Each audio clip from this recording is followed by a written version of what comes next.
राधे राधे भक्तों। अमरनाथ में भगवान शिव का शिवलिंग बर्फ से अपने आप ही निर्मित होता है। इसे हिम शिवलिंग कहा जाता है। हिम शिवलिंग के साथ गणेश पीठ और एक पार्वती पीठ भी बर्फ से अपने आप ही निर्मित होते हैं। पार्वती पीठ ही शक्ति पीठ स्थल है। यहाँ माता सती के कंठ का निपात हुआ था। पार्वती पीठ 51 शक्ति पीठों में एक है। यहाँ माता के अंग और आभूषण की पूजा होती है। अमरनाथ के इस पवित्र गुफा में भगवान शंकर ने माता पार्वती को मोक्ष का मार्ग दिखाया था। इस तत्व ज्ञान को ही अमरनाथ के नाम से जाना जाता है। इसीलिए इस स्थान का नाम अमरनाथ पड़ा। यह कथा माता पार्वती और भगवान शंकर के बीच हुआ संवाद है। आइए हम आपको इसके बारे में सुनाते हैं। माता सती ने दूसरा जन्म हिमालय राज के यहाँ पार्वती के रूप में लिया। इससे पहले वह दक्ष की पुत्री थी। दूसरे जन्म में वह दुर्गा बनी। एक बार पार्वती जी ने शंकर से पूछा, भगवान, बड़े आश्चर्य की बात है, आपके गलों में यह नरमुंडों की माला क्यों है? इस पर भगवान शंकर जी उन्हें बताते हैं कि देवी, आपने जितने भी जन्म लिए हैं उतनी ही मेरे गले में नरमुंडों की माला है। पार्वती बोली, महादेव, मेरा शरीर नाशवान है, मृत्यु को प्राप्त होता है, परंतु आप अमर हैं। आप इसका कारण बताने का कष्ट करें, मैं भी अमर होना चाहती हूँ। तब भगवान शंकर ने कहा, यह सब तो अमर कथा का कारण है। यह सुनकर पार्वती जी शिव जी से अमर कथा सुनाने का आग्रह करती हैं। बहुत वर्षों तक भगवान शंकर ने इसे टालने का प्रयास किया, लेकिन जब पार्वती जी की जिज्ञासा अत्यधिक बढ़ गई, तब उन्हें लगा कि अब इस कथा को सुना देना चाहिए। अब सवाल यह है कि कथा सुनाते वक्त पास में कोई भी ना रहे, ताकि इस कथा को कोई ना सुन सके, क्योंकि जो भी इस कथा को सुन लेता है वह अमर हो जाता है। यह फैसला कर माता पार्वती के साथ भगवान महादेव अमरनाथ की गुफा में कथा सुनाने के लिए जाते हैं। अमरनाथ गुफा की ओर जाते समय वह सबसे पहले अपने बैल नंदी का परित्याग करते हैं। उस स्थान को पहला गाम कहते हैं। उसके पश्चात कुछ दूर पर वह अपने सर से चंद्रमा उतारकर उसका त्याग करते हैं। उस स्थान को चंदनवाड़ी कहते हैं। कुछ दूर पर भगवान महादेव अपनी जटाओं से गंगा और गले से शेषनाग उतार कर रखते हैं। उस स्थान को शेषनाग नामक झील कहते हैं। प्रिय पुत्र श्री गणेश को भी उन्होंने महागणुष पर्वत पर छोड़ने का निश्चय किया था। उसके बाद उन्होंने पंच तत्वों का त्याग किया। उस स्थान को पंचतरणी कहते हैं।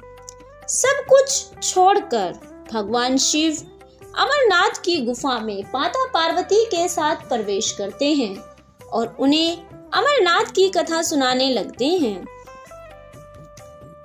जब भगवान शंकर इस अमृत ज्ञान को माता पार्वती को सुना रहे थे, तब वहां पर एक तोते का बच्चा भी यह कथा सुन रहा था। पार्वती कथा सुनने के बीच बीच में हुंकार भरती थी। कुछ समय पश्चात उन्हें नींद आ गई और पार्वती की जगह उन शुक ने हुंकार भरनी आरंभ की। भगवान शिव को यह बात ज्ञात न हुई कि माता पार्वती की जगह कोई शुक हुंकार भर रहा है। वह तो जब राम नाम की कथा होती है तो उसमें इतने मग्न हो जाते हैं कि उन्हें कुछ याद ही नहीं रहता। इसीलिए उन्हें आवाज का ध्यान ही न रहा कि हुंकार कौन भर रहा है। समाधि खुलने के बाद महादेव ने देखा कि वहां पर माता पार्वती सोई हुई हैं और उनकी हुंकार एक शुक भर रहा है। इससे वह क्रोधित होकर त्रिशूल लेकर उनके पीछे भागते हैं और शुक अपनी जान बचाने के लिए तीनों लोकों में भागता फिरता है। भागते भागते वह व्यास जी के आश्रम में आता है और सूक्ष्म रूप बनाकर उनकी पत्नी वाटिका के मुंह में घुस जाता है।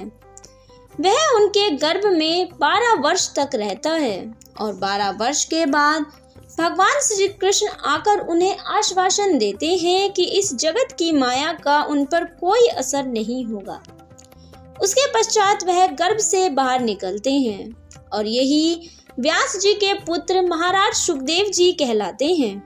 इन्हें गर्भ में ही वेद, उपनिषद और पुराणों का ज्ञान हो गया था।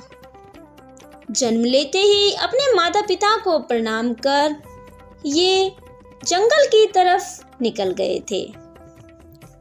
अमरनाथ की यात्रा के साथ 2 कबूतरों की कथा भी जुड़ी हुई है। एक कथा के अनुसार एक समय महादेव जी नृत्य कर रहे थे। भगवान शिव के गण आपस में ईर्ष्या करने लगे और ईर्ष्या करके कुरु कुरु करने लगे। इस पर क्रोधित होकर महादेव ने उन्हें शाप दिया कि तुम दीर्घकाल तक यही शब्द कुरु कुरु करते रहो। तदुपरांत वे रुद्र रूपी गण उसी समय कबूतर हो गए और वह उनका स्थायी निवास हो गया। इस तरीके से अमरनाथ की गुफा में यह कबूतर आज भी बसते हैं और इन 2 कबूतरों के दर्शन भक्तों को होते हैं। आश्चर्य की बात यह है कि यहाँ ऑक्सीजन की मात्रा की कभी कमी नहीं होती। जहाँ दूर दूर तक खाने पीने का कोई साधन नहीं है, ये कबूतर किस तरह रहते होंगे। यहाँ कबूतरों के दर्शन करना भगवान शिव और पार्वती के दर्शन करने के बराबर माना जाता है। इस तरीके से यह कथा समाप्त होती है।